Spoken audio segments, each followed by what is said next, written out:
pinapasuka pa. Bago, kumbaga pag binili mo sa palengke, binababad sa tubig para daw sumuka pa siya yung mga impurities niya, mailabas niya. So, ayan, ilagay natin, hindi siyang kumulo. Siya nag-prepare niyan kasi ito, hindi ito, tinatanggalan pa yan ng puwet doon, pinuputoy. Nasa high heat na po yung aking apoy. At kapag nagluluto, ayan, ganyan po ginagawa ko talaga lagi ko siya. Pagkahulog ay antimano ay halo na para po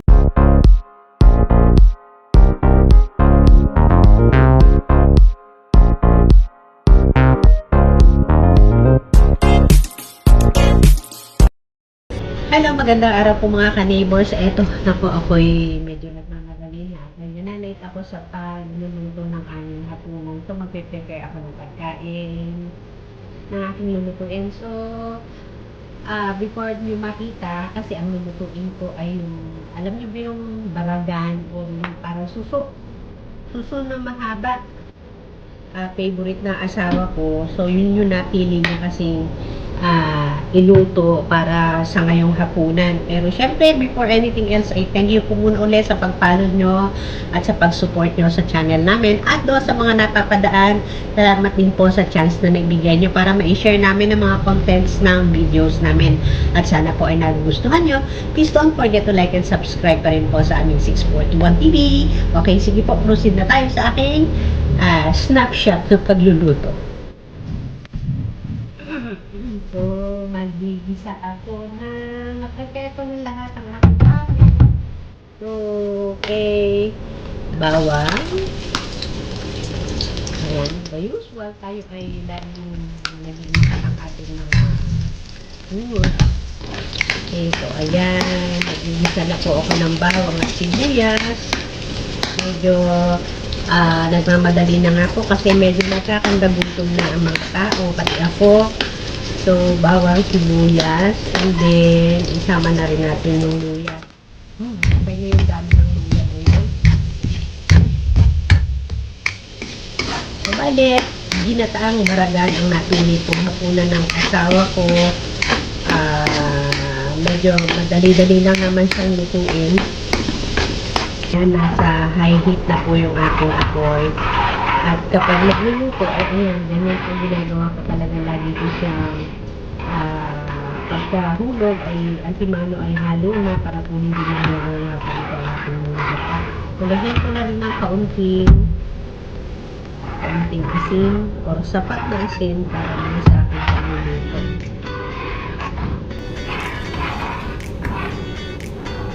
Mamaya, dagdagan ko na lang. Mahirap kasi kapag masyadong mapaalat, wala ka nang magawa. Yung kulang, pwedeng dagdagan, pero pagka maalat, mahirap magbawi. So, ayan. Tinikman ko yung aking niluluto. Ay, anghang na. Yun yung sinasabi ko na doon pa lang sa proseso kung dapat na ando na yung chili para mas malasa siya. Baga medyo masasama sa matagal na pagluluto. Hindi doon sa pag niluluto na sa aming nalagay. Doon pala siya mag-uumpisa ngayon. Doon pala siya mag-uumpisa lumasa. Kung sa umpisa pala inilagay na lahat ng lasa ng maanghang ilalabas na. Lagyan din natin ang paminta.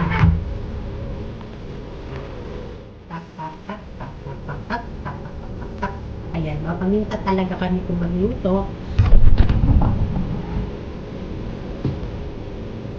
So, ayan, nasulak na ang ating gata. Ilagay ko na ito mga suso.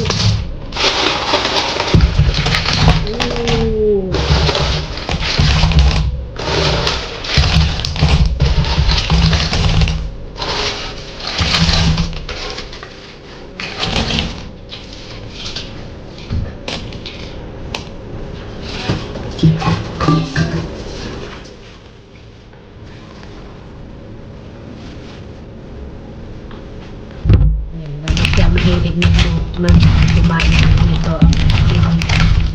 ba nakaranas kumain ng ganyan? Nag-testing ako minsan para ba namang rubber hindi ako sanay kumain ng So, ayan, lagay natin, hindi siyang kumulok. Siya nag-prepare niyan kasi hindi ito, tinatanggalan pa yan ng puwet doon, pinuputol, pinapasuka pa. Bago, pag binili mo sa palengke, binababad sa tubig para daw sumuka pa siya yung mga impurities niya, mailabas niya, para hindi natin makain.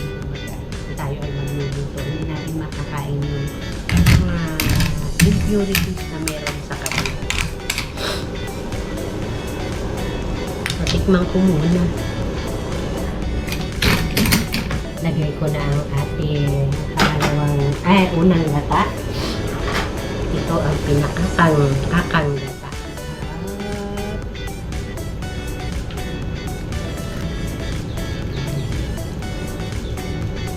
Pero pagka talaga ang lutuin ay may gata, napakasarap mo niyan para sa akin. The best na. Lalo yung kalabasa na may sitaw na may alimasag. Tapos gagataan. Ay, nako. Super sarap. Pero ito nga po ay suso. Baraga ng tawag.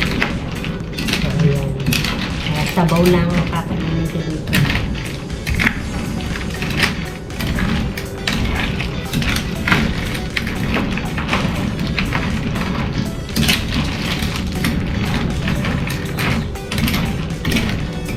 Kalahin ng tuhol.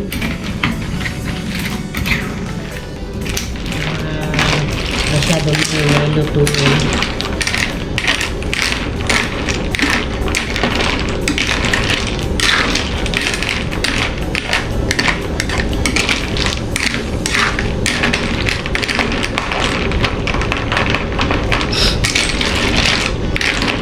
Hahaluin siya lagi para hindi mamuo yung gata.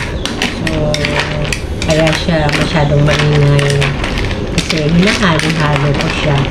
Pero pag pumulo naman na siya, pwede ko na siyang pigilan tapos tatakpan ko na para makaluto na talaga.